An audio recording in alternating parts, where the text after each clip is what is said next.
Yo, what is up? I need to fix my chat box. How are we doing, guys? How are we doing?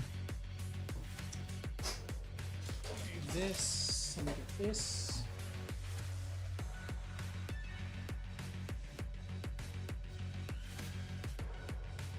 All right.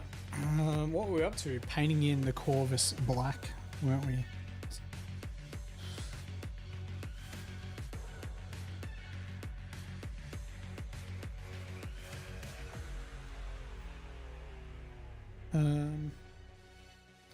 Super prepared as always, super prepared.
Interesting.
Wombat, what's happening, dude? How you doing?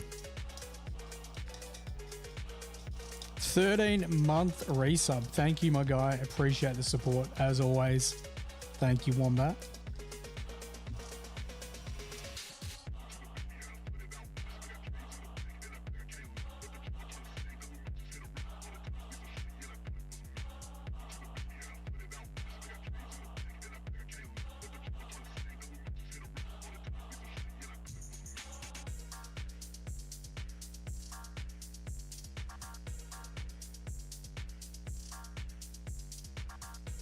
Goose is done, bro. Goose is done.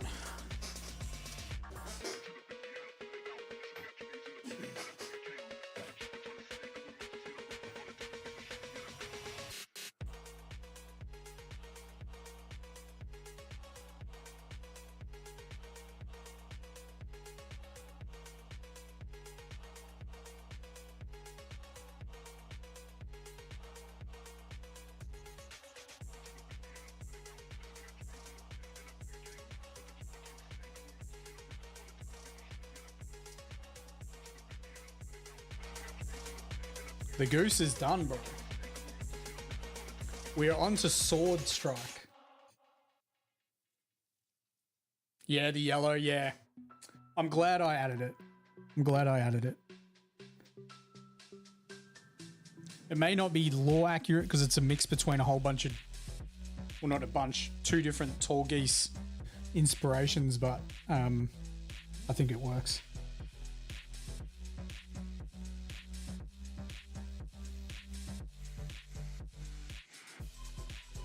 And now we're on to Sword Strike, aka Team America.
I'm gonna try something.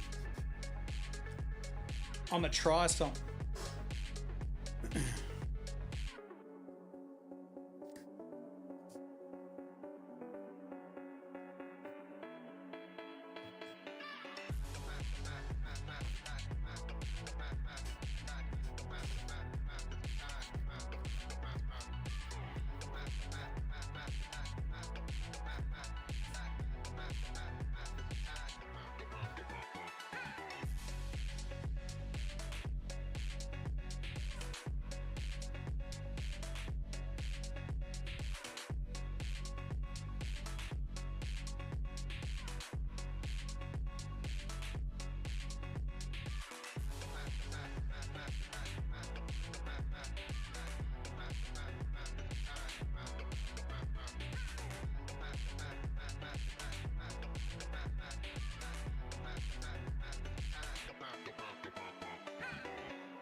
All right, this is where a lot of the Corvus black is.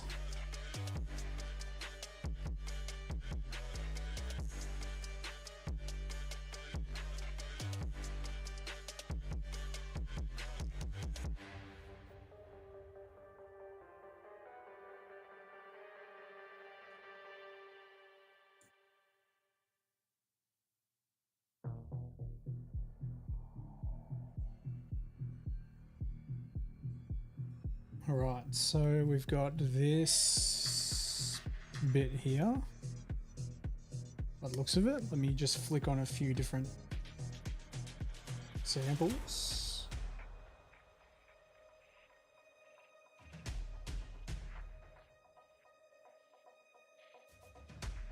Yeah, it's grey. It is grey. Cool, cool, cool. Just making sure, just making sure.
I should have actually done the Ale Strike first, because that one doesn't have any different colors on it.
Geez, how do I say that name? Thank you very much for the follow. Appreciate it. I cannot pronounce that name to save my life.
How am I going to possibly paint this so you guys can see it like that?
This looks different.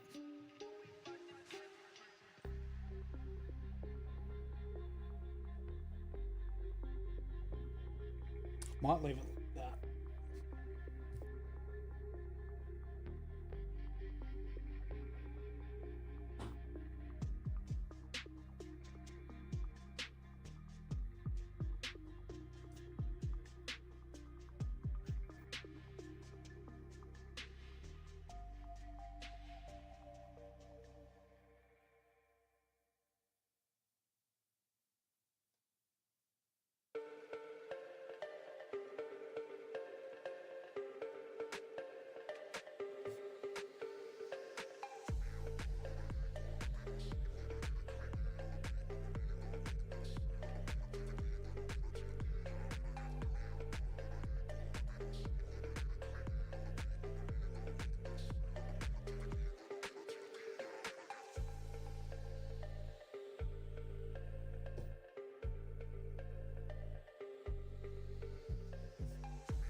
Oh, I haven't tried to contact him yet. Waiting on the Gundam tutorial should be finished hopefully this week, and then we'll get some pics, and then we'll see if we can get in touch with him.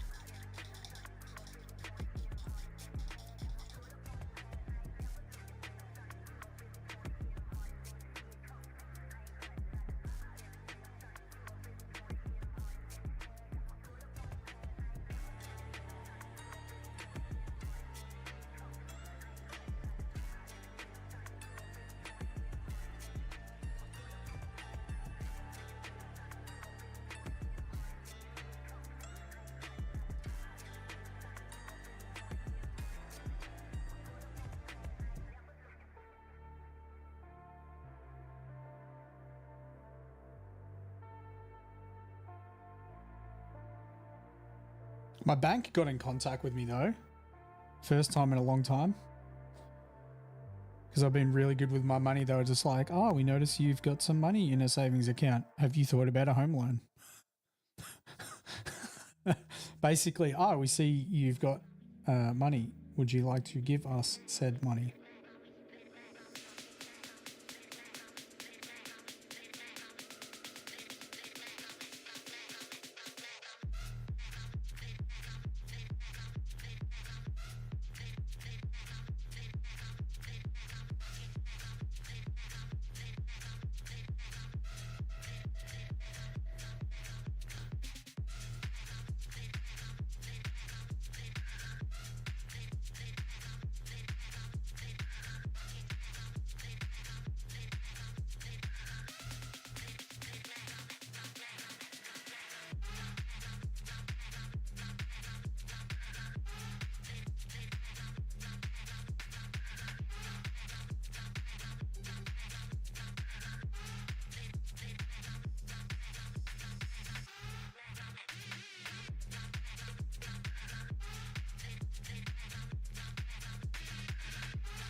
Yo, Blaster, how you doing? How you doing?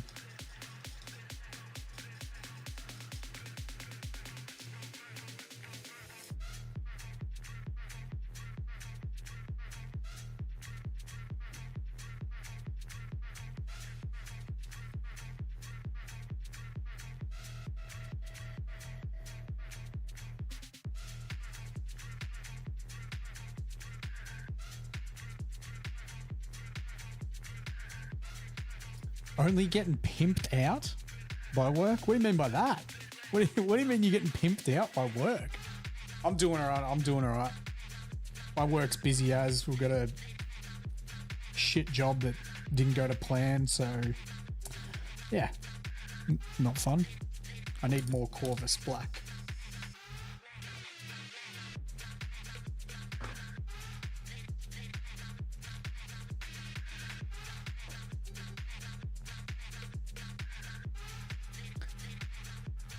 Yeah, I mean, I haven't done a tremendous amount. That's Abaddon Black. I don't want that. I haven't done a tremendous amount since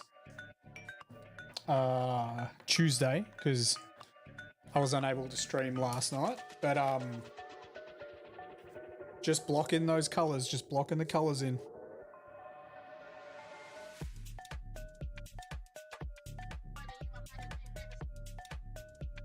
And they don't have many colors, so...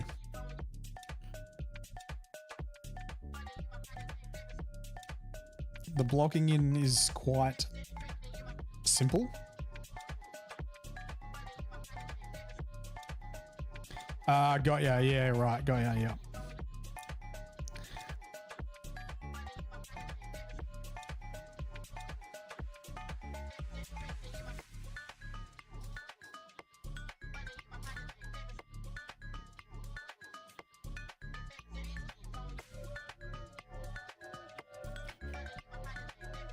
Simple to me. I mean, blocking in colors is simple.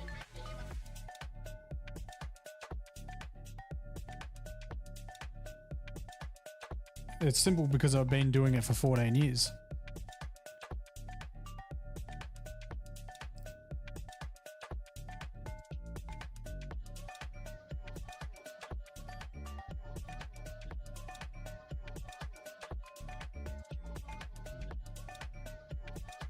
You just fix the areas you stuff up on. Like there's going to be a bit after I block this in where I can't help but touch the white, so I'm just going to have to put the Corvus black in and just go back with Ulthuan grey and fix it up.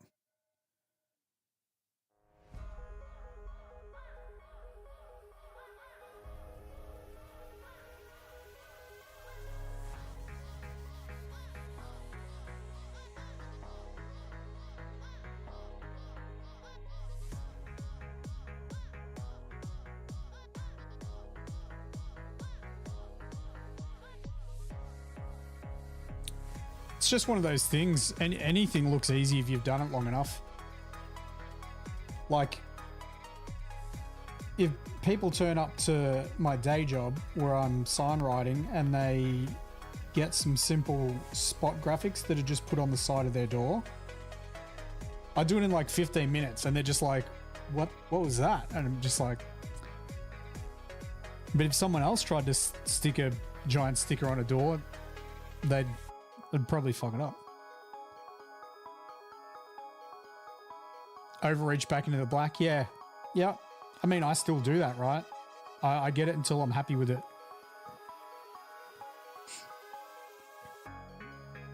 But sometimes you just need to be content. Move on to the next model. Be like, okay, that wasn't as neat as I'd like it to be. I'm going to try and be neater on the next one. It's what it's all about. Just improve each model. Eventually you get to a plateau. It's like anything, you know, or you reach a level you're happy with. Sometimes it's not even about a plateau. Sometimes you get to a level and you're like, hey, I'm really happy with this. I don't need to push this any further than where I'm already at.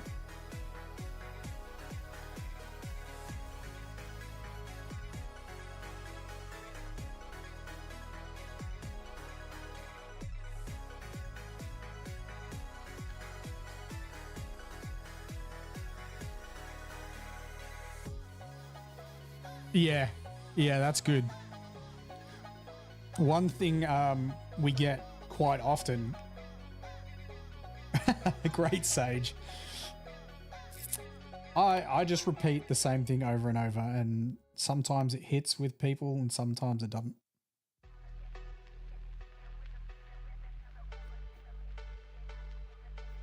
But yeah, one of my favorite things is when we're doing some privacy film on offices and it's got a print on it and we're putting it on an internal piece of glass.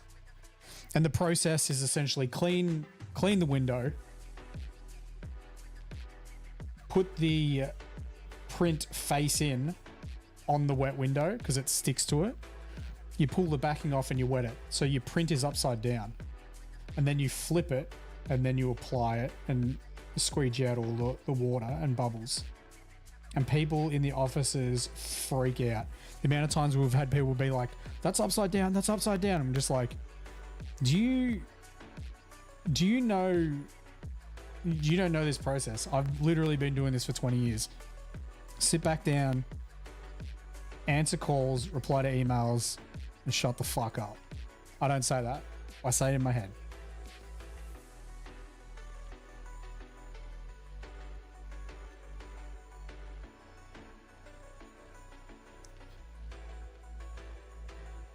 And then they watch me lay it, they watch me apply it, and they're just like, that's easy. I called you out a little bit.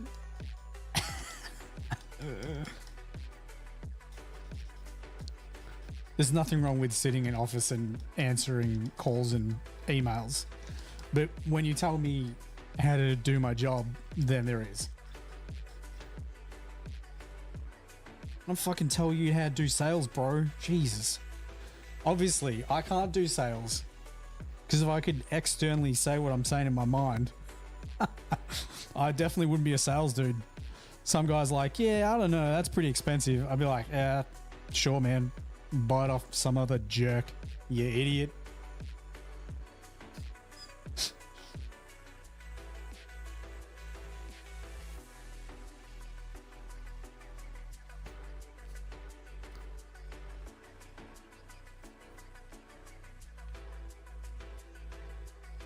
I mean, I've seen DIY window tints and window frosting privacy film.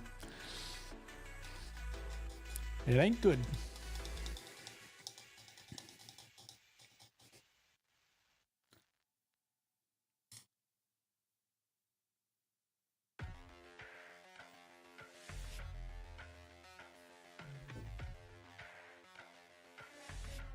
Exactly, Blester, exactly. All right. We need to do a second coat of Corvus Black.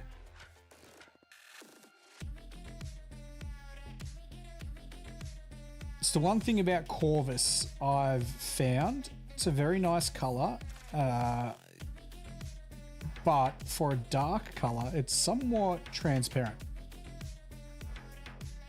The foam protective, oh man, I struggle with that. But I also think I struggle with it because I'm used to doing like vinyl application. So I spot issues before they arise, and it takes me a long time to try and get it down perfect because I know I can get it down perfect. But whenever I buy a phone protective screen, and it's from one of those little stalls that's in a shopping center, like the little center stalls, quite often they'll say they can put it on for you. So I'm like, yeah, go for it.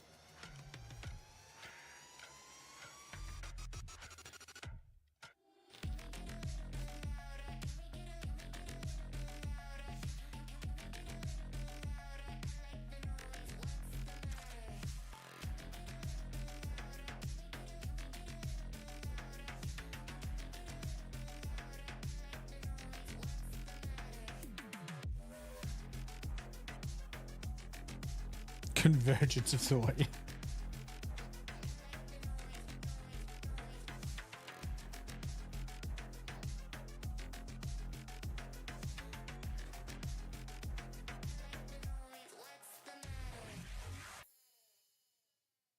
All these Gundam are going to look so cool together. Cannot wait to have them done so that I can paint more.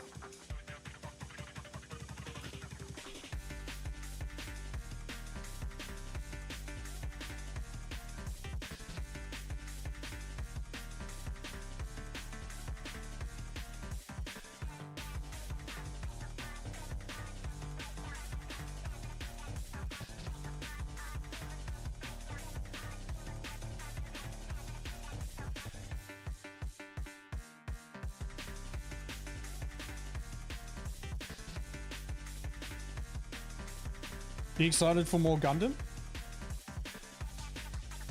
They didn't think of this shit. Yeah, I know. But it seems like more and more pop culture stuff is getting the tabletop treatment. Like we're getting StarCraft as well, aren't we, soon? That's a thing happening. I believe that's a thing.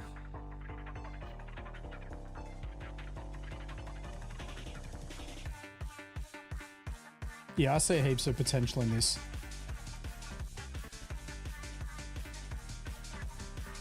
If they manage to pull some of the Warhammer crowd, oof, they'll do good.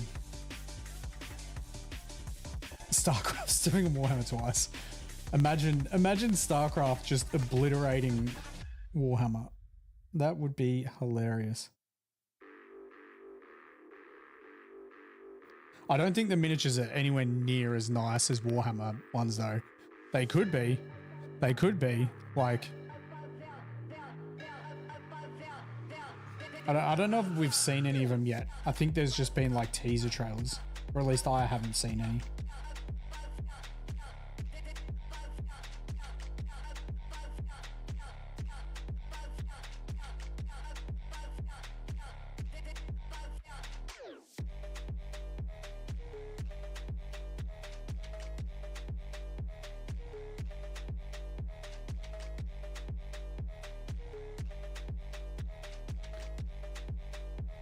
a better game. Yeah, just go back to, just use the old Horus Heresy rules. Baldur's Gate 3 minis, were they shit, were they?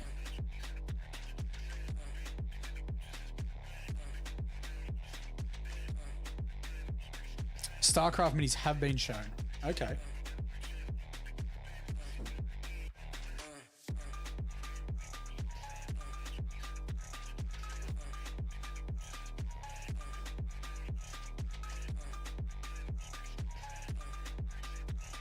StarCraft tabletop miniature announcement.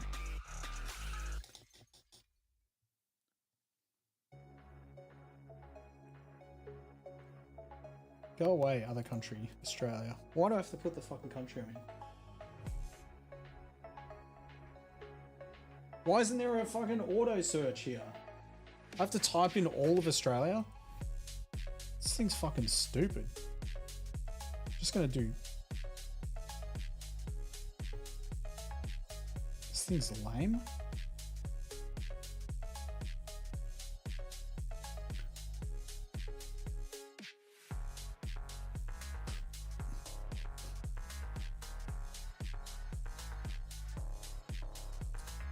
Where are the minis?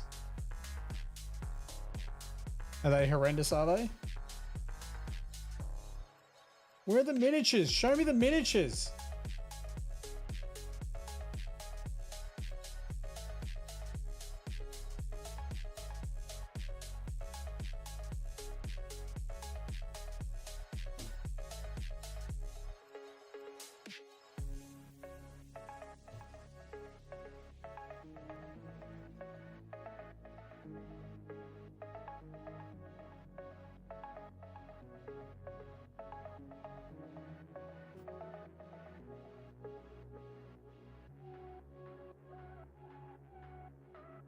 Is it these?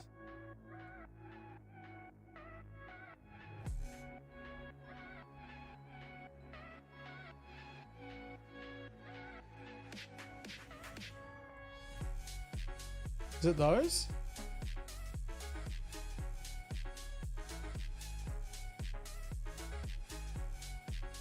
Good luck people painting those for the tabletop game.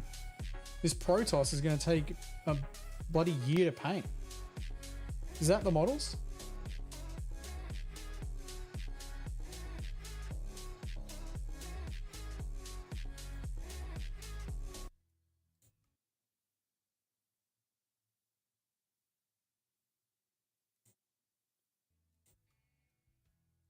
Whoa, 2 hours.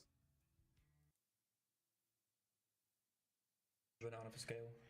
Do we don't have a banana for scale? Do we have any other miniature for scale? I would say we can use. That's not one, is it? So that tiny miniature next to it is about 32mm model. I can't see it because it's showing. 1 second. Yeah, just click clear. So that's what it is. That's the tiny mini next to it is basically a 32mm model. That's not a So just to show StarCraft tabletop game. scale. If I'm talking about. Let's go through slides. More questions. Where's the mini? You may as well just scroll all the way down to, I think. No. You might as well just fucking show me the miniature. Why is it so hard to find these? That must be them. I don't know how I feel. That's them. Yeah. I don't know. I don't know.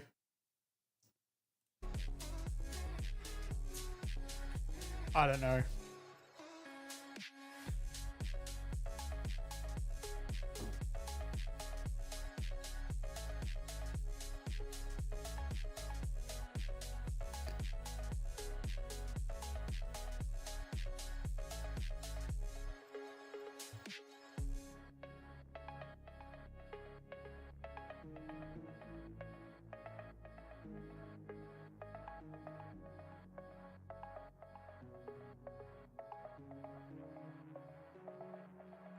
I mean, the Halo tabletop miniatures look good.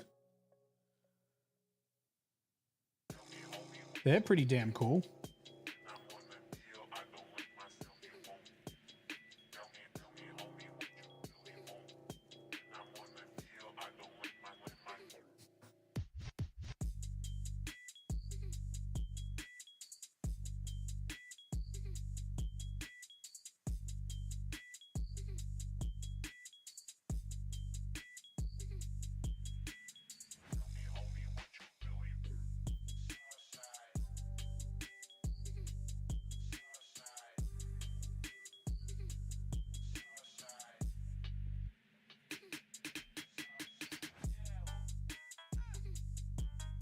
Vansar in Master Chief scheme is cool as well. Like painting the Master Chief green on Vansar.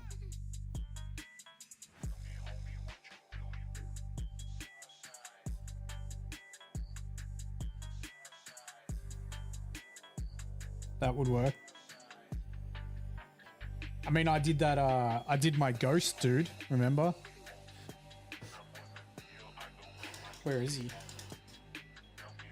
Not ghost. Emil.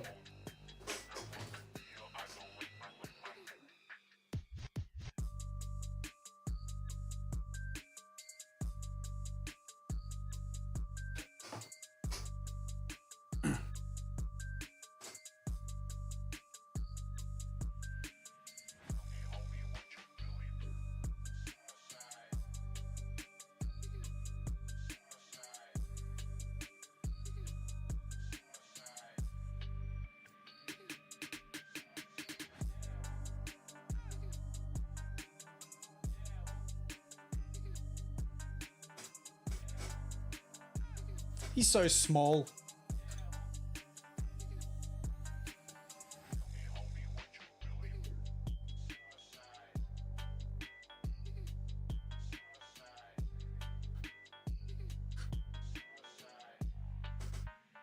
Man, I'm excited for brighter Gundam minis to come out. Not G-Fred. G-Fred can get effed.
Doing the vents on the Vansar.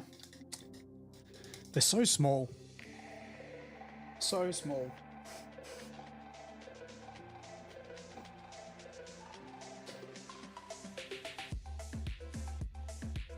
Can I find where to plug it in? No.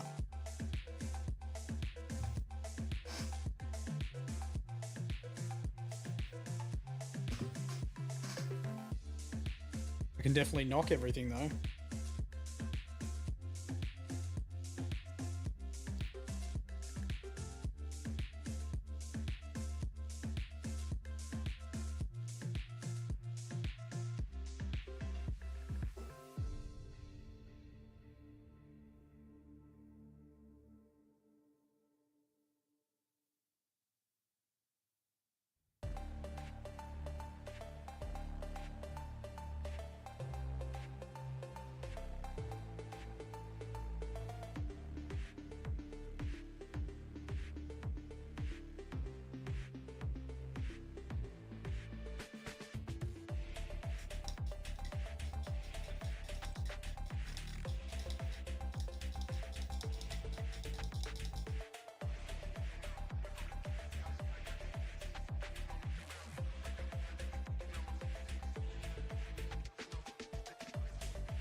A cowbell connoisseur. What is that? Is that, or is that in the song?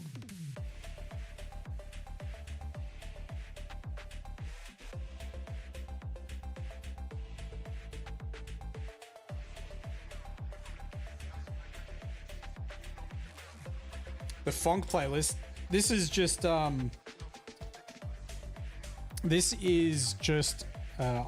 the website that we pay for, Upbeat, and there's only a handful of playlists. There's only a handful of playlists which are any good. This is one of them, the funk playlist, and it's our YouTube's meant to be. You like flag your YouTube as a safe channel to use this and not get copyrighted. We still get copyrighted. I need to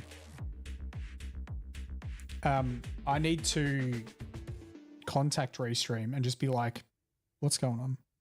Like it's demonetizing every single one of our streams.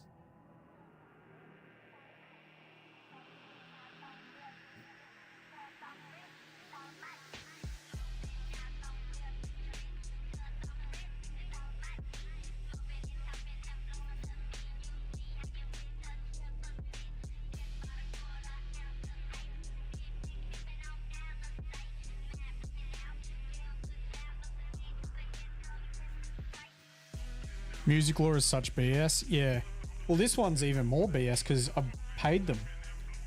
I've paid them up front for a whole year of this. And they've got very, very few songs as well. So, yeah, it's not great.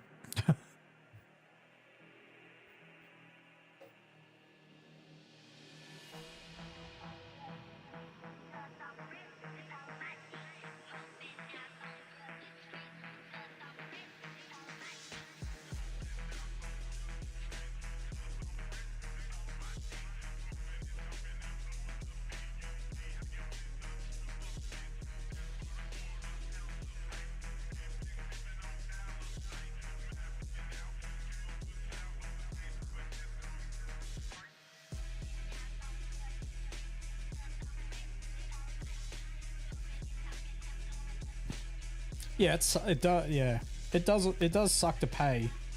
It sucks even more that I pay and then just get a heap of stuff that is flagged. And I tell you what, there's songs on here. There's a playlist that has some songs on it that are remixes of original songs, which is probably why there's a copyright on some of them. They shouldn't even be on this fucking website. And this playlist is finished. We just spoke about how the funk playlist is one of the good ones.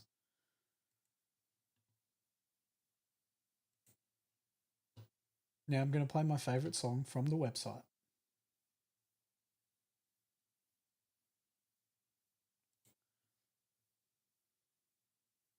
It is very incompetent, yeah.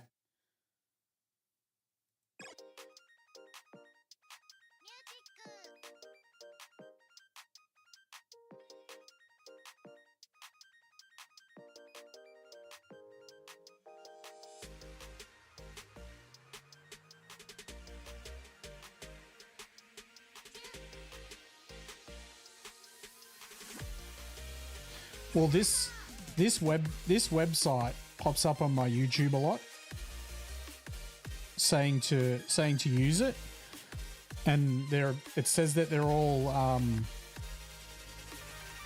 copyright-free songs, which they're obviously not. And one time, Marvin, we did our whole ultimate guide, which takes a long time. Like it takes a long time to make the ultimate guides. And Marvin put the backing music on, and we used Upbeat because, you know, we're meant to be able to use it and it's meant to be safe for us. And we uploaded it and it was like, oh, there's a copyright issue with one of the songs. So we literally spent ages making this tutorial, uploaded it, only to have to take it off and then find a different playlist to put in the backing track. Because I don't mind if the lives are demonetized. It's not like they generate a stack of funds, but like the ultimate guides over time have potential to do that. Because the ultimate guides are evergreen.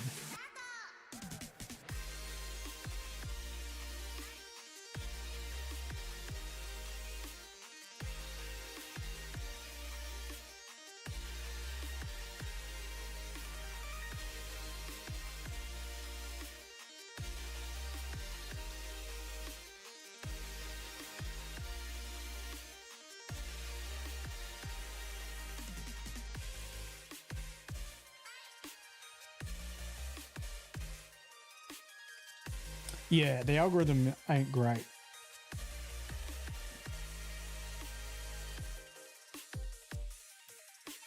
You just gotta hope you just gotta hope that you've put some good keywords in your tutorial and and it's popular. Like the Dark Angel tutorial that I made, that one's pretty popular. But the other ones haven't reached the Dark Angel success yet. Fingers crossed they do, because that was a good one. Just got lucky with the release of the Dark Angels too. Didn't even mean it. I painted the ultimate guide and then the Dark Angels came out and we released the tutorial.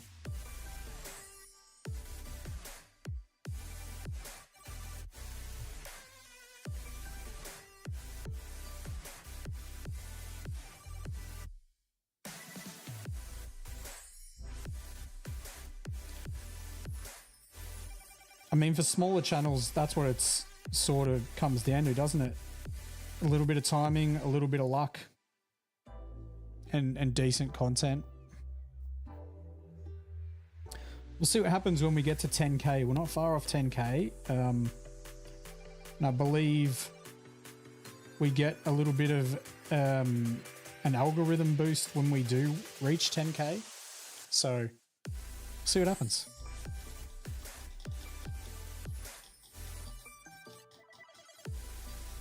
You've lost some of the skill. Yeah, I mean, guides are good for motivation and helping you pick up stuff.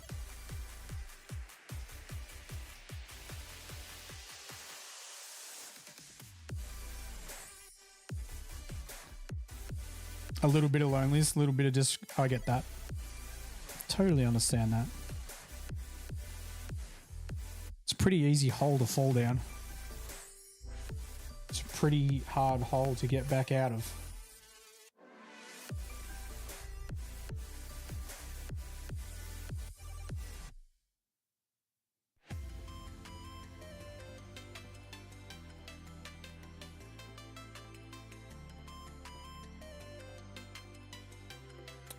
Oh, those are song lyrics. But I mean, I'm not wrong.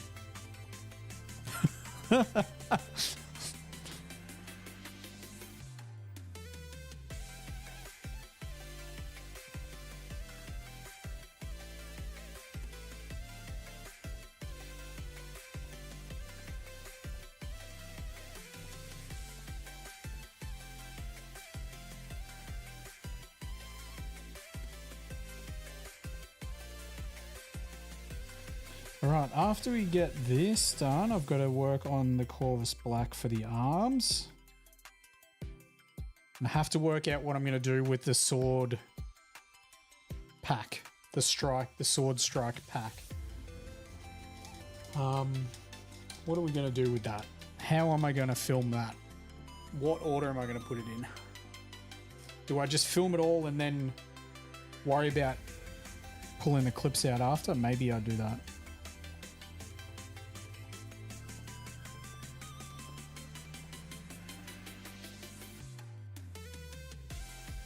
This actually looks like such a weird pose, but once he's got his sword, it looks cool as.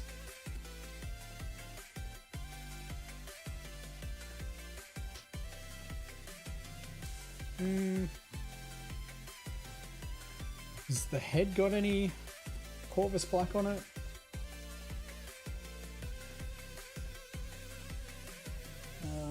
Strike Gundam head.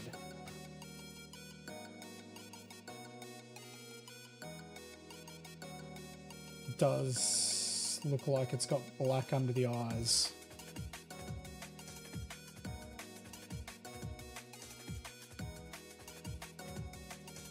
Robots can get away with yeah.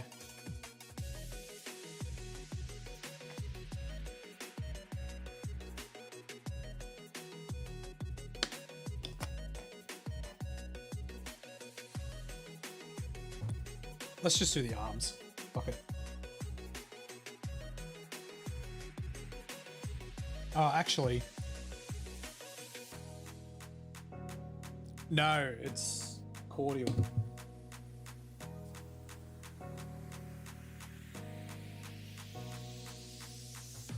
Passiona cordial. I don't know if other countries have Passiona, do they? Just the passion fruit soft drink, but this is the cordial version.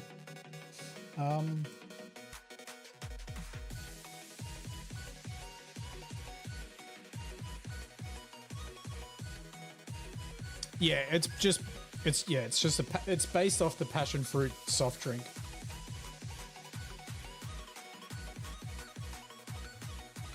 Okay. I am going to... You haven't seen passion fruit's delicious. Okay, we've got a light blue. What I'm looking at... I'm looking at this. This blue.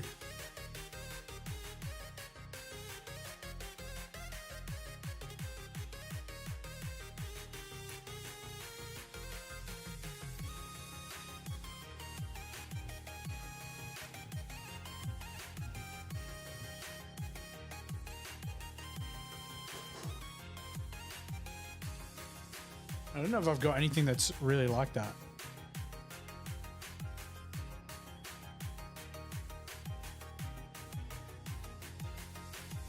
Kelgar Blue's not far off.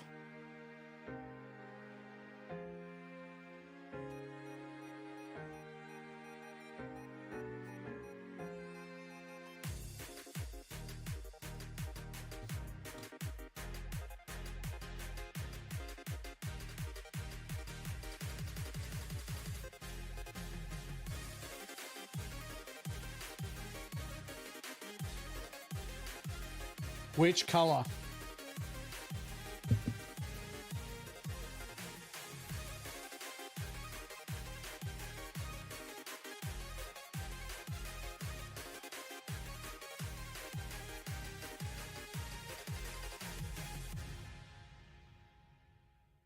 That's the one I said. Oh, no, it's not. Fuck.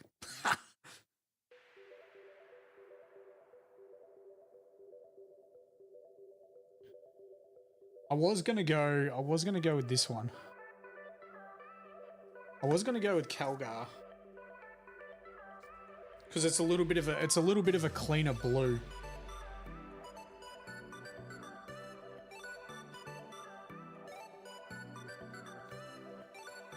It's definitely not rust grey.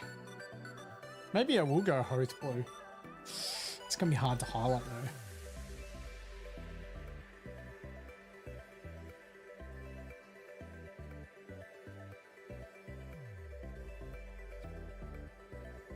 Let's go with Hoth.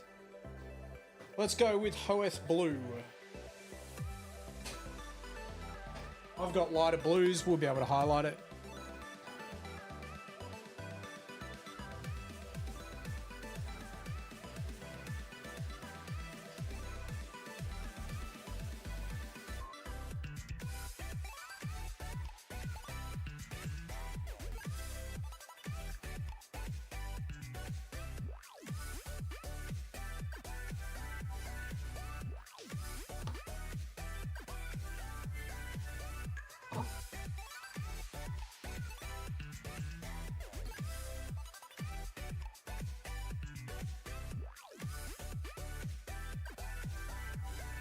Yeah, actually, looking on the palette,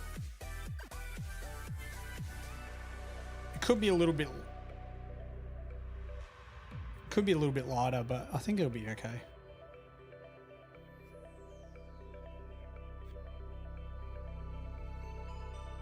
The thing is, I'm painting Cantor blue. It's got the little accents, So on the little sort of buckler shield here, like this accent, this little square here, this little square here, the Cantor blue, and Cantor blue is a very dark blue. So I think that'll help lighten it up anyway.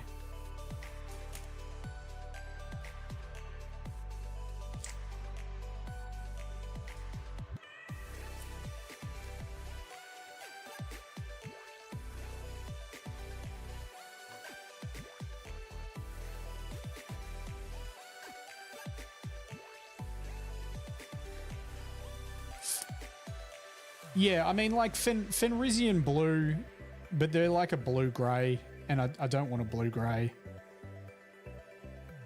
There are, yeah. But blue horror is probably a bit too pale. I could add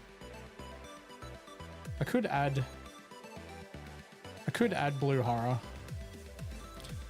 but I don't want to be mixing too many colors.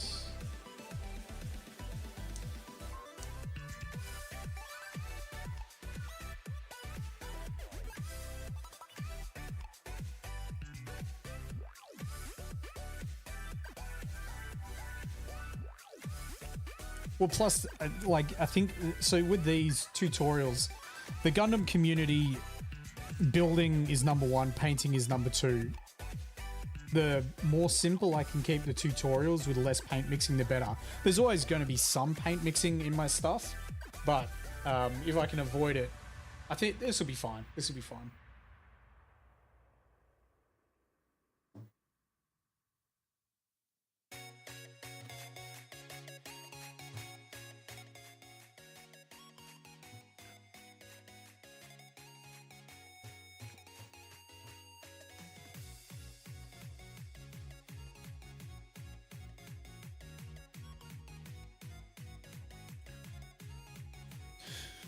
So we're going to take some Hoeth blue and we're going to paint the light blue parts, such as the shield and the shoulder guard.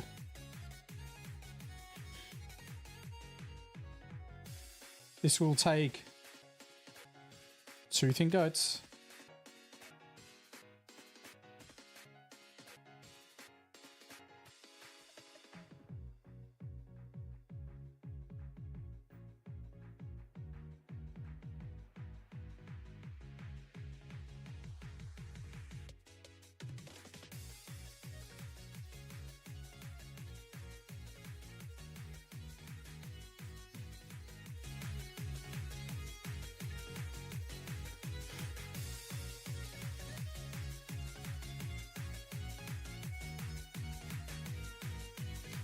Is that separate?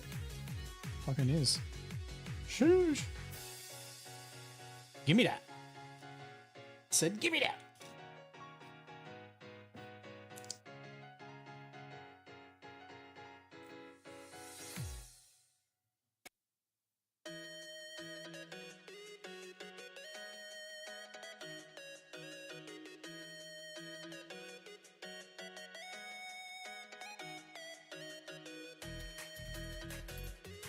Alright, obviously that whole bit that drops down there is not meant to be blue.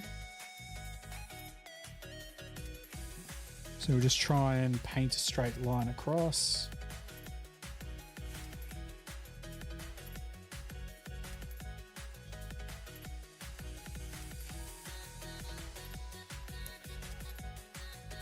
Finally gonna see the Battleforge demon.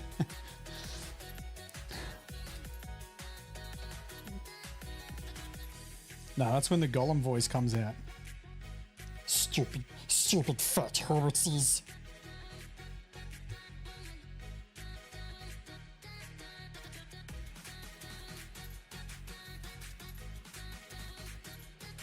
We don't like Warhammer anymore.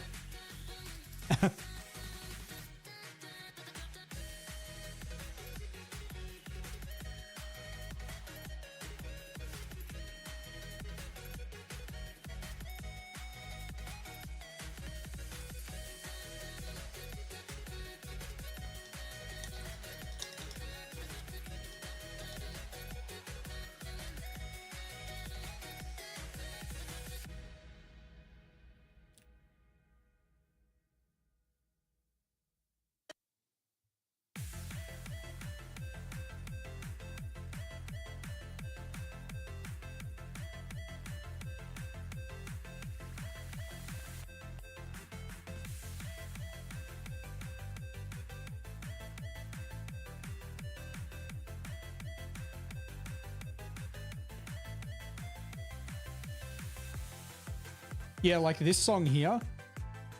This song here is taken a sample from another song. I don't know what song it is. I can't put my finger on it. But yeah, this song gets the stream demonetized.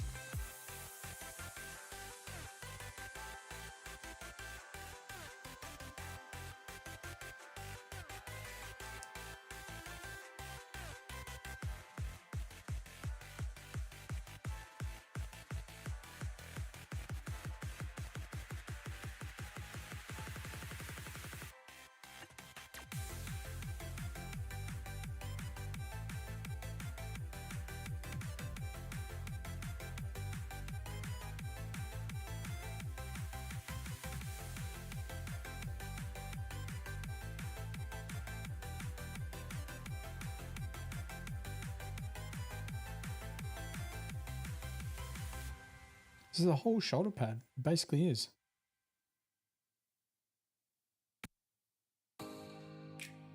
It basically is.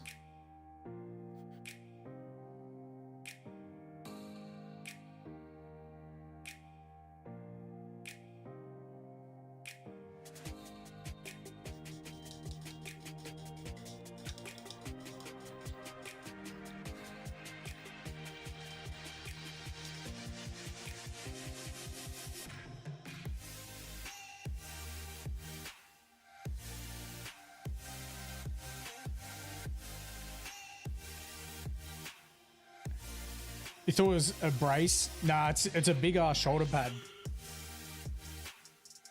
This bit.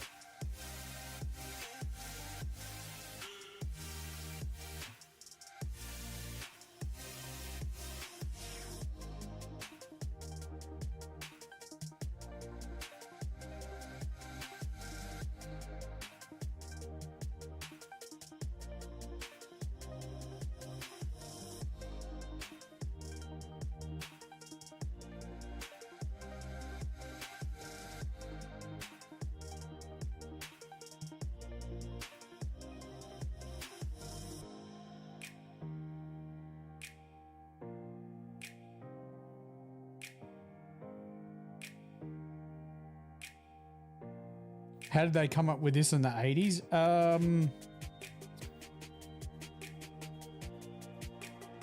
I think Seed was actually early 90s, but still super cool.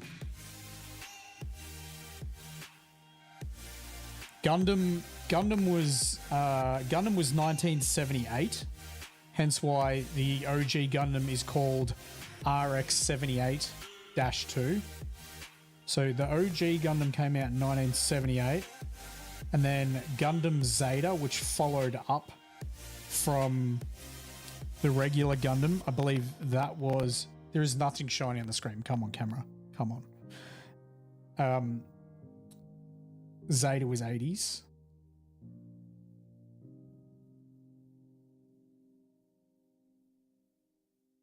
And then Seed. So this one's Seed. Now the copyright, yeah, this is what I mean. But they should not have these songs on their playlist. Like, it's stupid.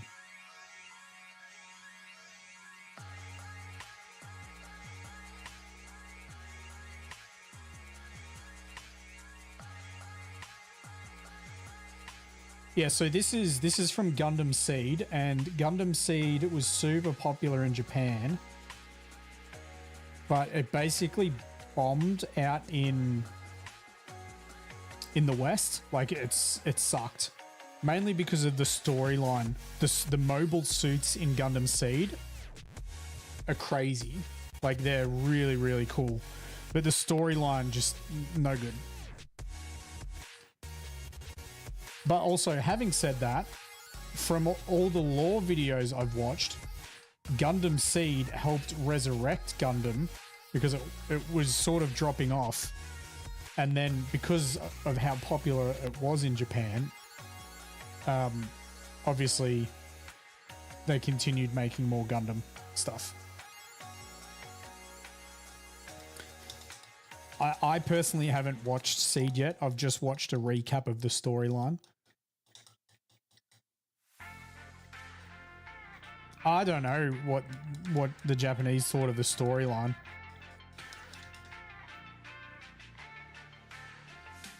I'm going to go back and watch all of it and I'll make my own mind up. But as far as I know, it was just like this, like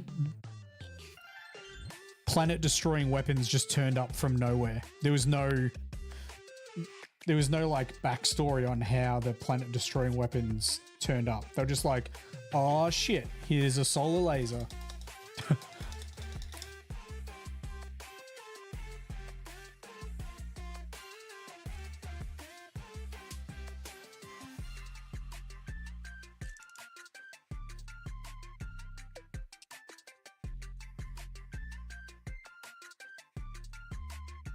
But like, let me show you.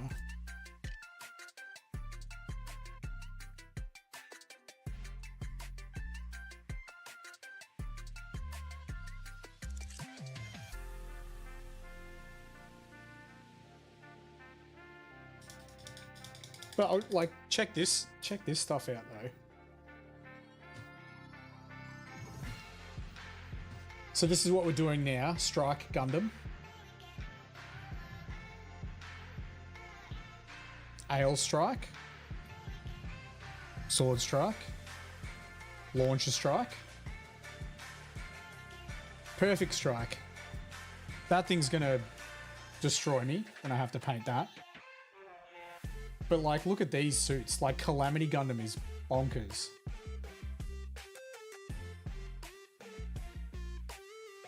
Like, that thing's cool as.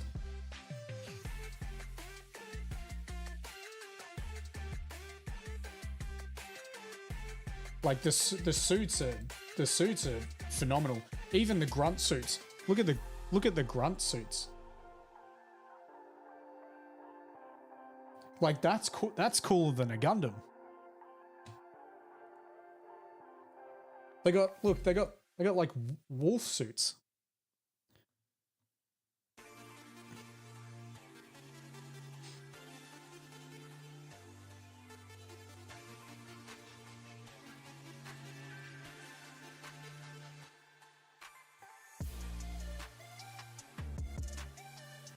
Yeah, like these, they're just cool.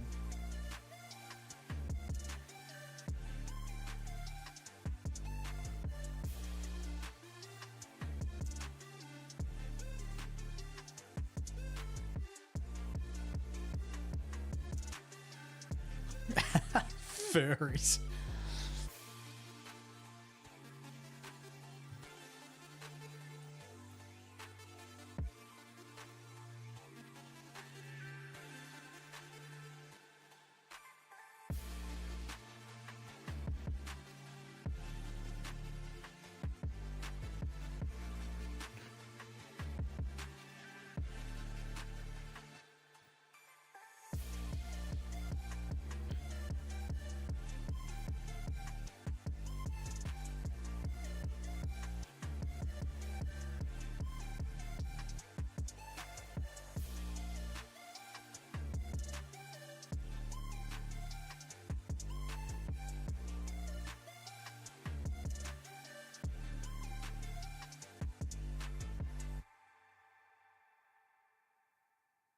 Hey, I like the Legao. The Legao's cool.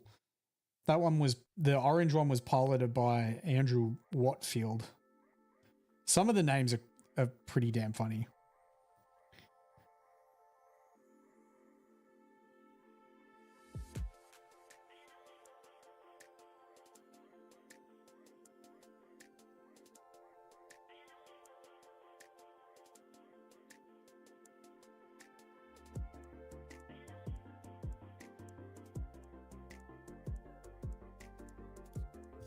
Like, for starters, where did they come up with the name Shah Aznabal? And then Shah's alter ego, Quattro Bajan. He's just like, yeah, now my name's crazy enough. My alter ego needs to be crazier.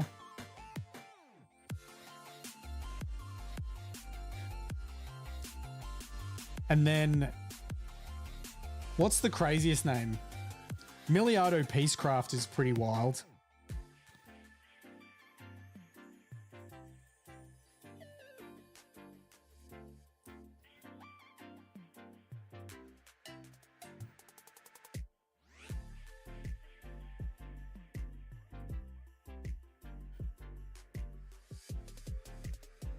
All right, we do have some light blue that I need to paint on the sword as well.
The start of that song, that little intro bit reminds me of Craig David.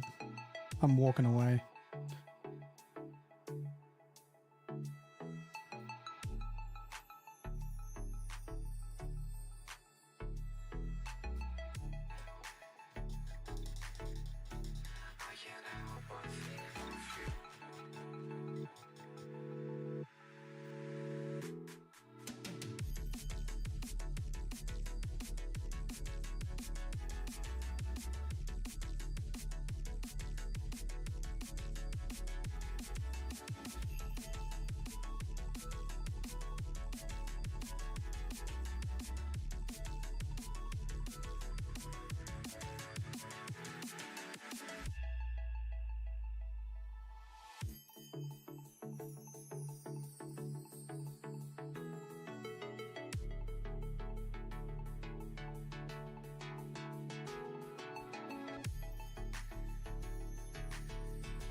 The stars align with you, I can't help but think of you. When the stars align with you, I can't help. When the stars align with you, I can't help but think of you. When the stars align with you, I can't help but think of you.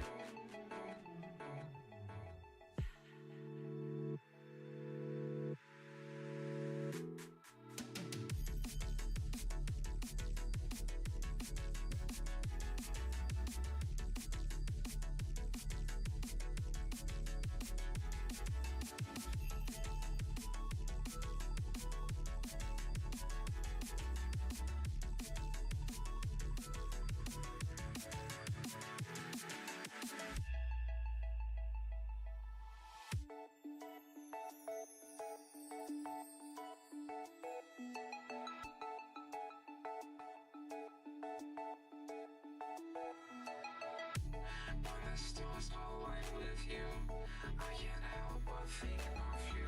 When the stars align with you, I can't help but think of you.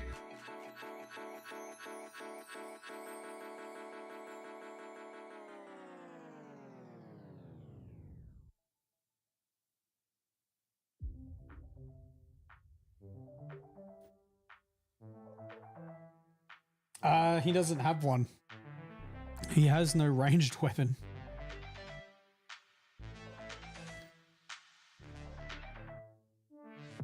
Oh, actually, he would probably have some light machine guns. This is just a sword. Yep, just a sword.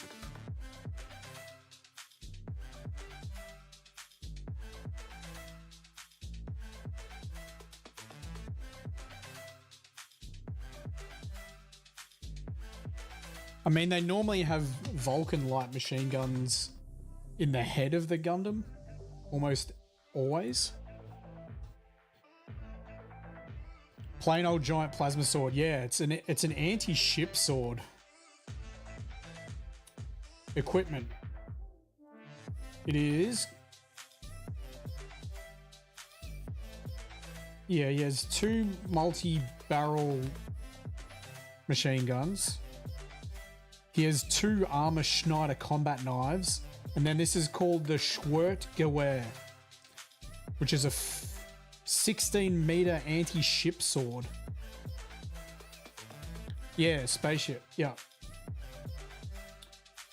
Yeah. The Schwertgewehr. And then he has a Panzer Eisen, which is a rocket anchor. The Midas Messer, which is a beam boomerang. Yeah, mounted in the strike's head are 2 Eagle Stalung 75mm multi-barrel machine guns.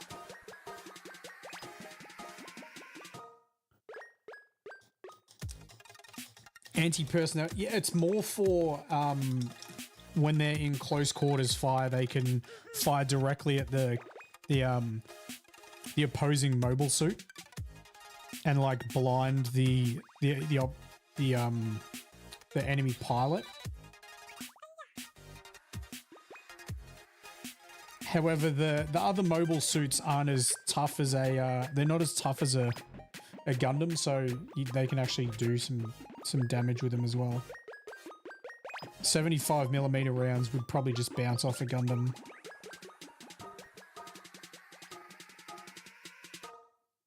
Oh, they do some pretty messed up shit.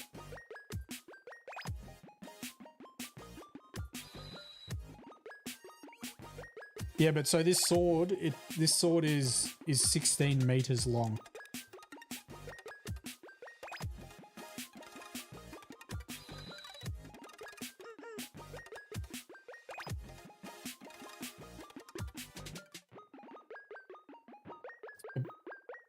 They've got the scale. They have got the scale way off. I get that this sword's meant to be big. The sword's meant to be 16 meters. And the suit itself is meant to be 18 meters. But this sword is way bigger.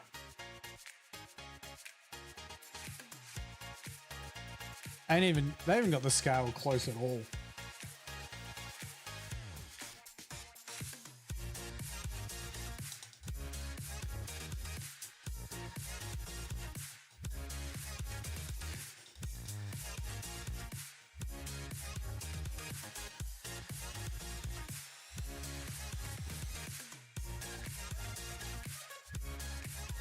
Another pattern? I don't know.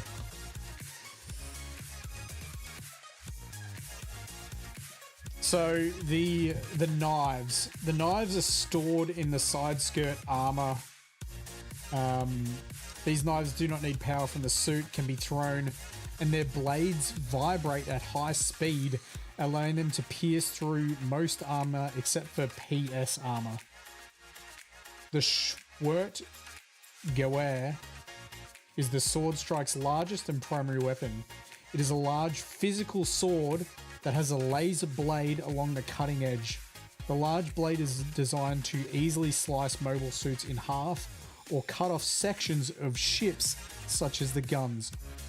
Although Schwertgewehr was designed to have a laser gun at the bottom end, the Strike only uses the prototype model, which lacks this feature, and has replaced it with a short beam blade emitter. Due to its sharp tip, the sword can also be used for aquatic combat. It is stored on the right side of the backpack when not in use. I don't know what PS armor is. Oh, the rocket anchor is this. That's a rocket anchor. It's got a claw on it. Yeah, dude, they do.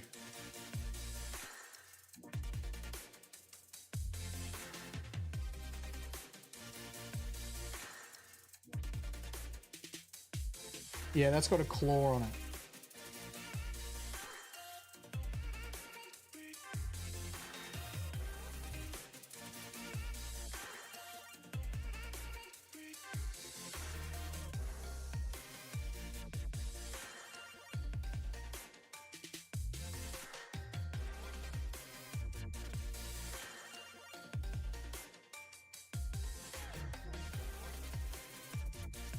This could potentially take 3 coats to get this good.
Yeah. It's taken 3.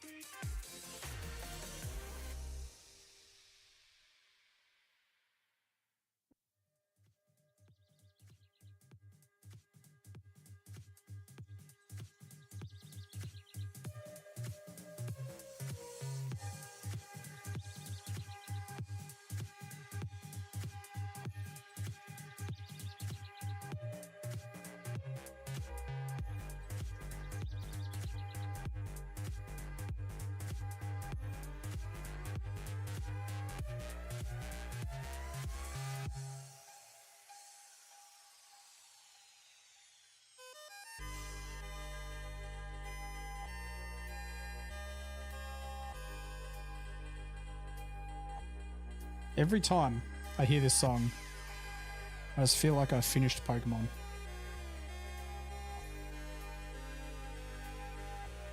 It's on a 2D screen, and my character's running along the screen, and it's getting followed by, like, I don't know, a Staraptor. And Pikachu's running after your character too.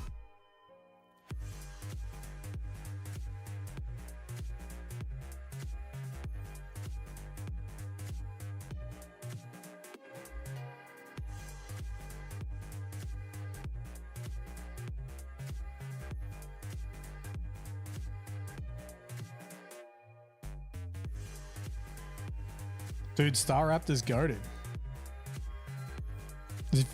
If you played Gen 4, you had Staraptor. I feel like there was almost 3 auto, potentially 4 auto includes through a Gen 4 playthrough. Staraptor, Garchomp, Lucario, Luxray.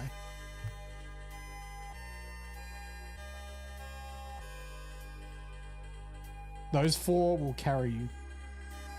Doesn't matter what your starter is. Those 4 will get you through a game.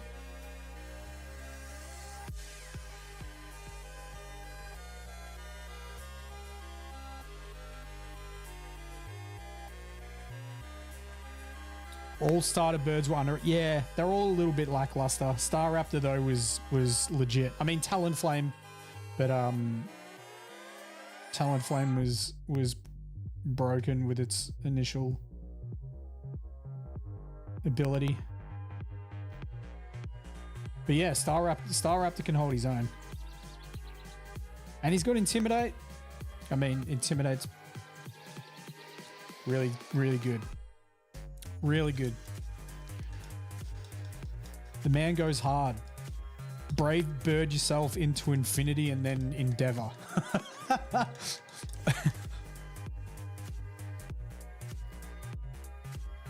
or burn that sucker and facade with him. Nah, he's good. I love bird starters. I know we got Marvin the Birdman in chat, and Marvin has pet birds. But I was always a big fan of the starting bird Pokemon, even though they were lackluster. Like Pidgeot's one of my favorite Pokemon. I just hate that he's not really that good. I know a lot of stuff about Pokemon. No, except for the latest gens. What was the last gen I played really? Sun and Moon. Sun and Moon. I know a little bit. I know a little bit about the latest stuff.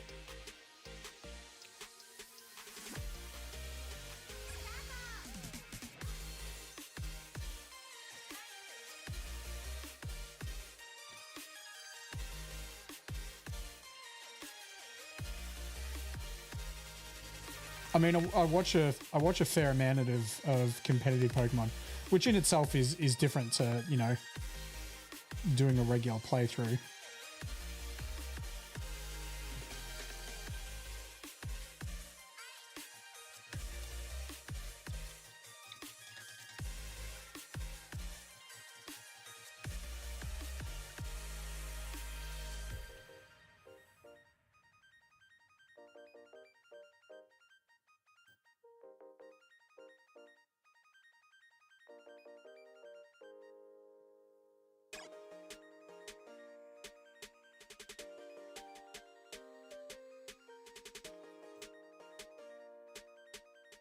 Hey, I surprise people sometimes.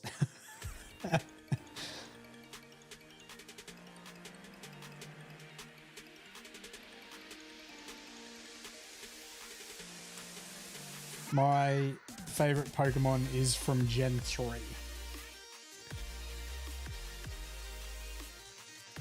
Even though how old was I when the first Pokemon came out? I had to have been in year 10. So maybe 15? Maybe I was 15 or 16.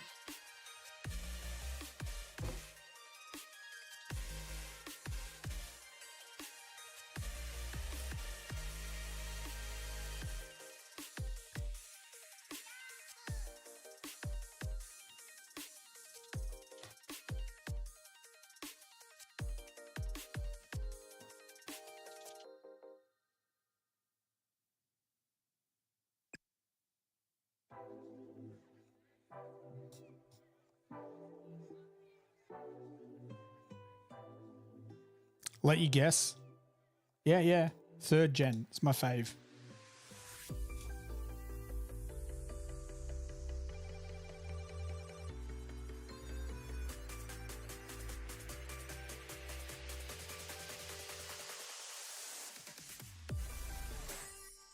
It's not a starter.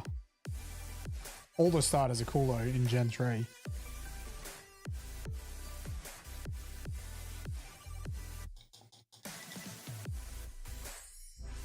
Are there any other... I mean, Gen 1's really good, but Gen 3, all the starters are legitimately good. Like, I really like all 3 starters.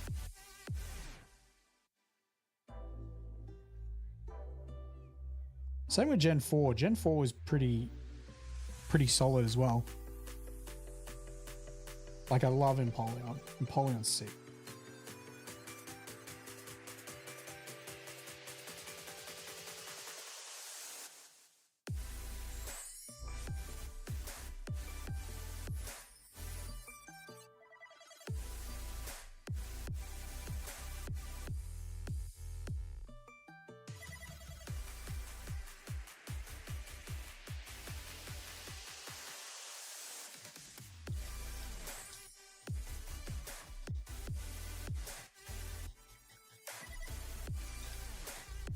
Nah, not Flygon. Nah. It's not flying type. And Flygon is ground dragon. Yo, Nath, what's happening? It's ground dragon with levitate. Yeah, it's a dragon, yeah.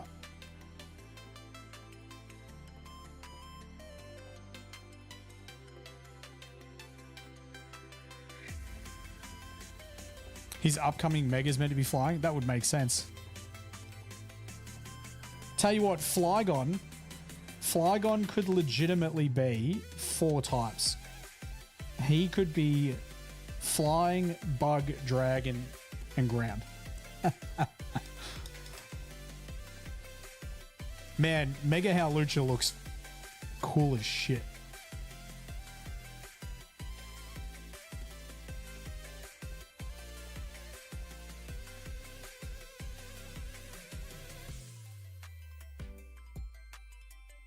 Did I say g'day to you, Nath, or did I just think it? I'm pretty sure I said it out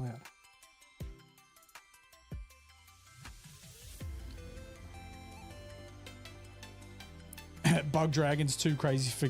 Yeah.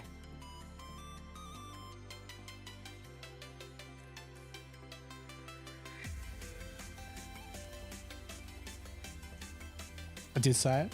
I thought so.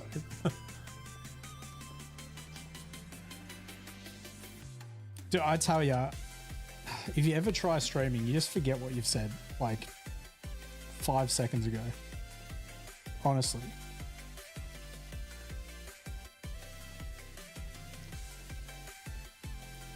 Another hint. It is, well, I mean, if I give a hint, it'd probably give it away. Let's just go with it's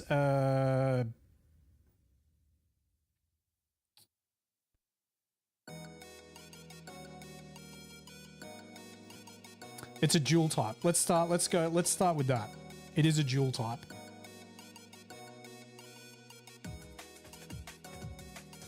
That doesn't really narrow it down though, because almost all Pokemon are dual types. There's less single types than there are dual types.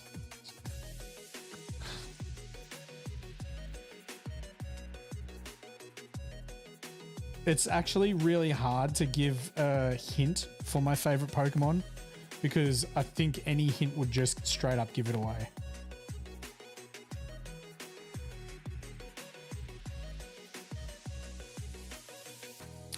All right, okay. It's a really heavy Pokemon.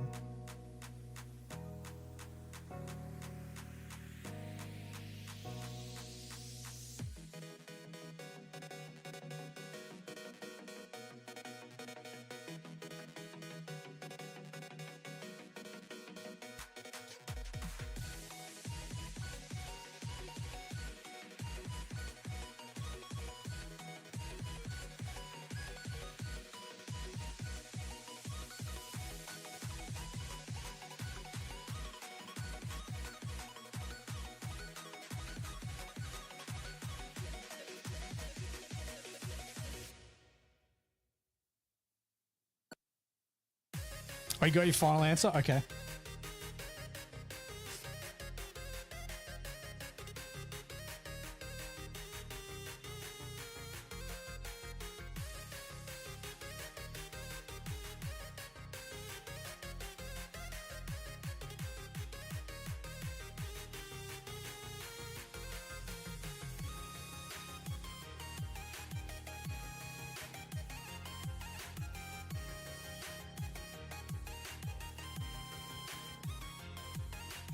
Oh, Agron's up there. It is not Agron. Close though. It has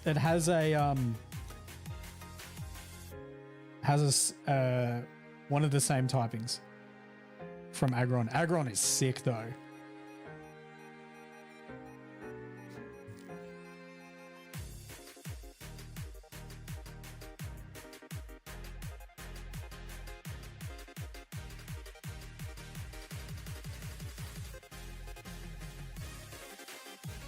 I do love the like kaiju Pokemon, like T-Tar, Nidoking, Nidoqueen, Agron. It's Metagross. It's Metagross. Metagross is my favorite Pokemon. Just regular Metagross too.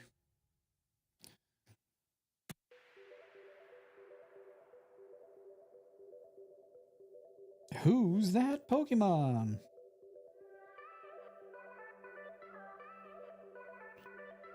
Dude, we could have a Pokemon guessing comp. I could look up a Pokemon on Cerebi from a generation. You forgot he's Gen 3? Yeah, one of the pseudo legendaries.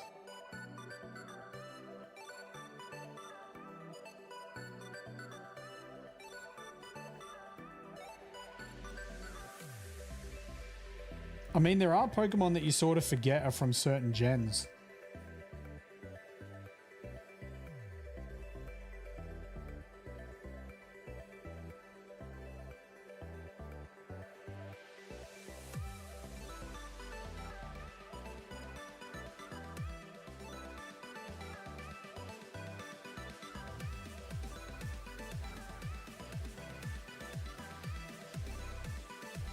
Yeah, T-Tar was 2. It's yeah, man, T-Tar's been so good for so long. Yeah, Metagross and Salamence from 3. They had 2 pseudos.